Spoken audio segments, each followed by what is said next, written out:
Amid a shock and awe offensive from Donald Trump and Elon Musk's Doge that is very intentionally designed to splinter and overwhelm and confuse and divide us, how do we make sense of this madness?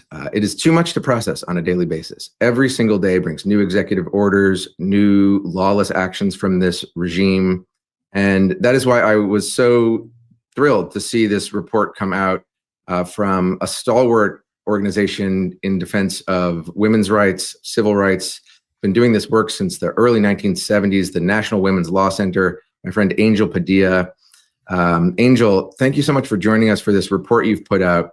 The report is a big picture summary that really looks at the attacks on the civil service, the firings we've seen across executive branch agencies in the Trump Doge effort to basically force employees at these agencies to bend the knee to their regime, to get out professional expert civil servants, and to really gut and undermine the ability of the federal government to do its job in serving the people.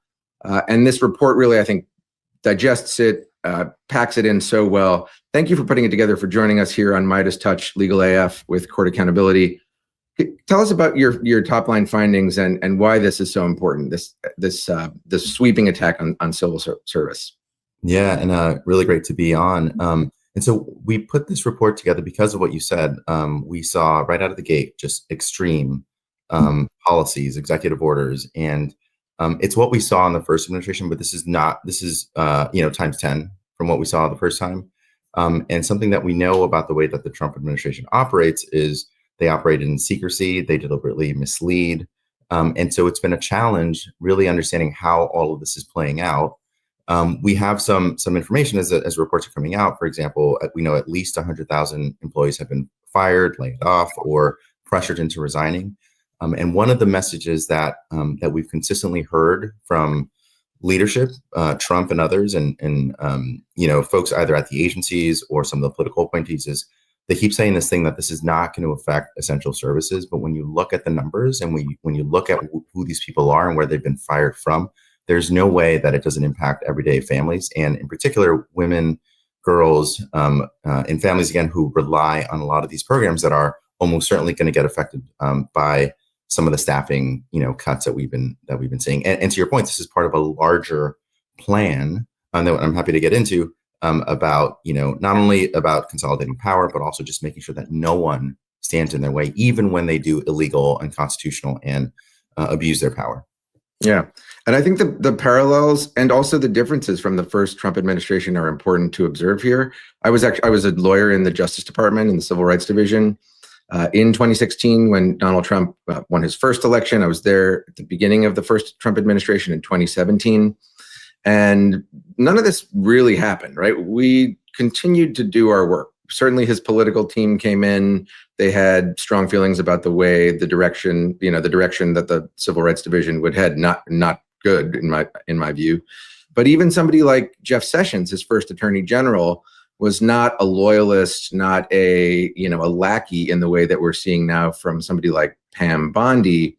And that was something, I think, a theme throughout the administration. He certainly had his henchmen, but at the same time, there were other people that were still sort of attached to old world norms and principles and, conceptions about the rule of law that this crew just very simply isn't. And with Project 2025 and the big apparatus that's put behind it, it's just been staggering, the rapidity and extent to which they have been able to seize government and bend it to its will. And I was hoping you could kind of dig into some of those impacts, particularly for women and girls, low-income women, LGBTQIA plus communities. I know these are communities of central importance to NWLC's advocacy, and they're also, very vulnerable targets, I think, and I fear at this moment where this administration, this right-wing legal movement, sees them as, wedges and, easy kind of like pickings to divide the country and further consolidate their own power.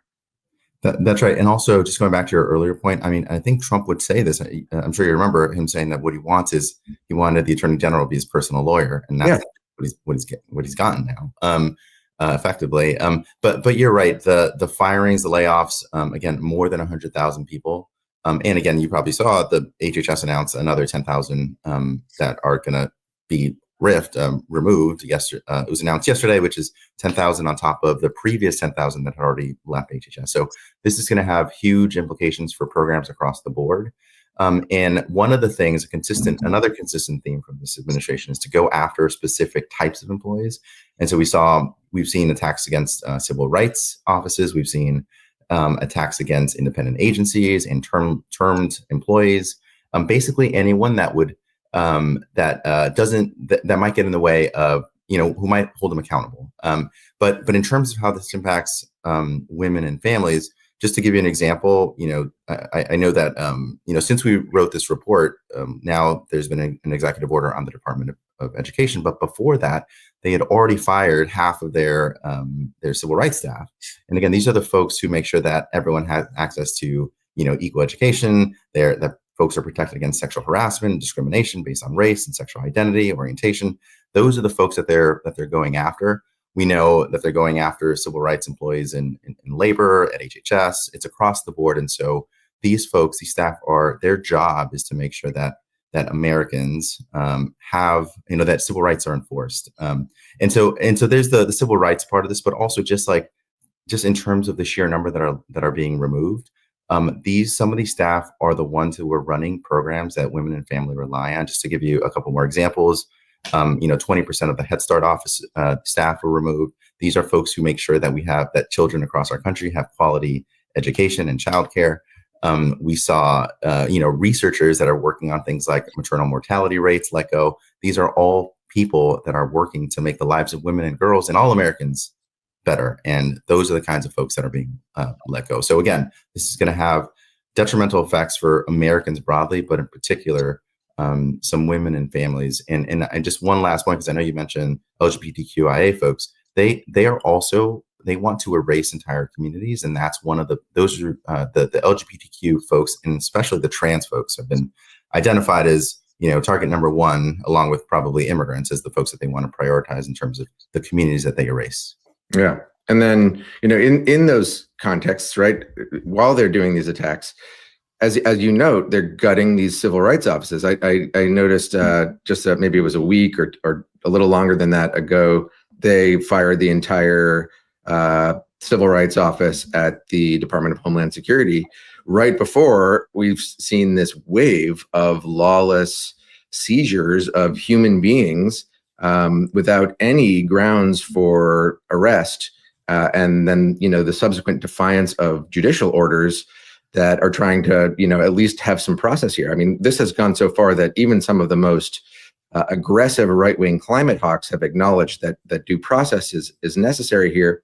But at the agencies that are conducting these raids, these sweeps, these seizures, there is no internal check as there is intended to be. Yeah, that's right. And also because I was at HHS back in under Biden, working specifically on unaccompanied children. And so they've literally graduated from kidnapping kids to kidnapping anyone. That's where we are at this point. And yes, you're right. They've also removed the people that would normally try to hold some of them accountable for what they're doing. Could we dig into HHS a little bit more? I just think it's so important. I think maybe a little bit undercovered. I know that even kind of at the cusp of the transition, there was some power struggles. I don't know if you followed this at all, but Leonard Leo, the right-wing theocrat who is behind the decades-long court capture operation, we talk a lot about him on this program, but he was vying to have different leadership at HHS. He didn't want RFK.